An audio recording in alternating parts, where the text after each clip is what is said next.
High বন্ধুরা, তো দেখতে পাচ্ছ আজকে আমাদের বাড়িতে এসেছে দেখো ইলিশ মাছ। সেই ইলিশ মাছ দিয়েই দুটো প্রিপারেশান করবো, আমি দুটো রেসিপি করবো, সেটাই তোমাদের আজকে দেখাবো। এই দেখো এগুলো সব ধুয়ে নুন হলুদ মাখিয়ে রেখে দিয়েছি।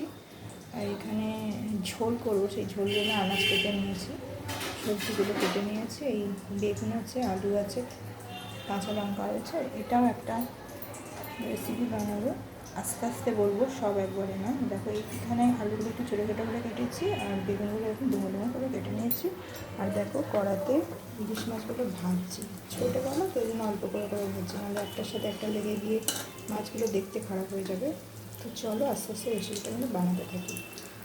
দেখো বন্ধুরা, ইলিশ মাছের মাথা আর তেলটা ভেজে নিচ্ছি।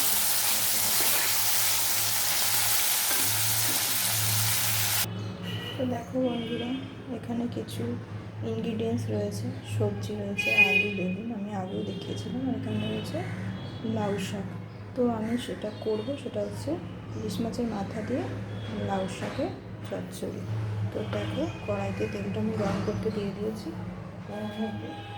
একটু ফোড়ন দিয়ে দিচ্ছি, 5 ফোড়ন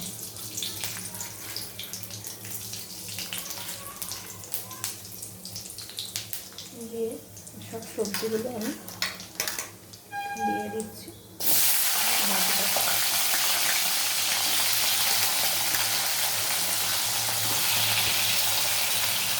আমাদের বাড়িতে সেরকম করে ঝাল খাওয়া একটা কাঁচা লঙ্কা দিচ্ছি, আমরা ইচ্ছা মতন স্বাদ মতন তারপরে ঝালটা খাও সেভাবে দিয়ে দেবো।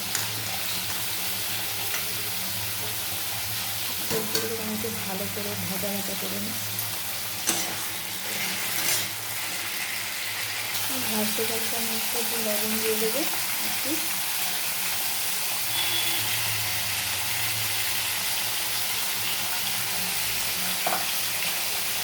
হলুদ গুঁড়ো দিয়ে দিচ্ছি।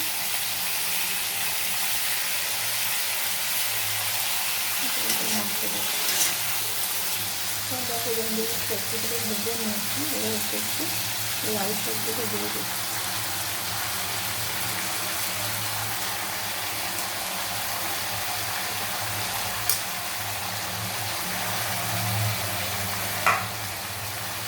তো দেখো বন্ধুরা, লাউ পাতাগুলো ভাপে অনেকটা দেখো নিচে নেমে গেছে। শাক থেকে তো জল বেরোয়, তাই খুব একটা বেশি জল দেওয়ার প্রয়োজন নেই, তবুও অল্প একটু জল আমি অ্যাড করছি, নাহলে সবজিগুলো সেদ্ধ হবে না। একটু এটা মাখো মাখো হয়ে গেলে ইলিশ মাছের মাথাগুলো দিয়ে দেবো। তো দেখো বন্ধুরা, সবজিগুলো সেদ্ধ মতো হয়ে গেছে। এবার আমি এর মধ্যে ইলিশ মাছের মাথাগুলো দিয়ে দিচ্ছি।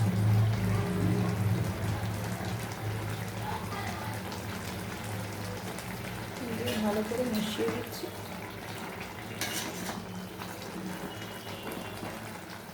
আর জল দেওয়ার প্রয়োজন নেই, শাক থেকে অনেক জল বেরোচ্ছে, এই জলেতেই পুরো রান্নাটা আমার হয়ে যাবে। বাড়িতে আমি একটা ঢাকা দিয়ে দেবো। বন্ধুরা, সুগারটা বলতে আমি ভুলে গেছিলাম, তো সুগারটাও অ্যাড করতে হবে, দিয়ে দিলাম। তো দেখো বন্ধুরা, এখানে এবার নাড়াবার আগে অল্প একটু সর্ষে পোস্ত বাটা আমি জল দিয়ে দিলাম। তো দেখো বন্ধুরা, ফাইনালি জিনিসটা কমপ্লিট হয়ে গেছে। এইবার আমি চচ্চড়িটাকে নামিয়ে নেব। তো দেখো বন্ধুরা, মাছের মাথা দিয়ে লাউ শাক দিয়ে চচ্চড়ি আমার কমপ্লিট হয়ে গেছে। তো এইরকম দেখতে হয়েছে। তো ব্লগটা আজকে এখানে শেষ করছি। তোমাদের রেসিপিটা ভালো লাগলে একটা লাইক করে, কমেন্ট করে, শেয়ার করে দিও। আর আমার চ্যানেলটার পাশে থেকে সাবস্ক্রাইব করে দিও প্লিজ। আমার পাশে থেকো আর এইভাবে ভালোবাসা দিয়ে যেও। তোমরা সবাই ভালো থেকো, সুস্থ থেকো। আজকে এখানে এই পর্যন্ত, আবার দেখা হবে নতুন কোনো একটা ভিডিওতে।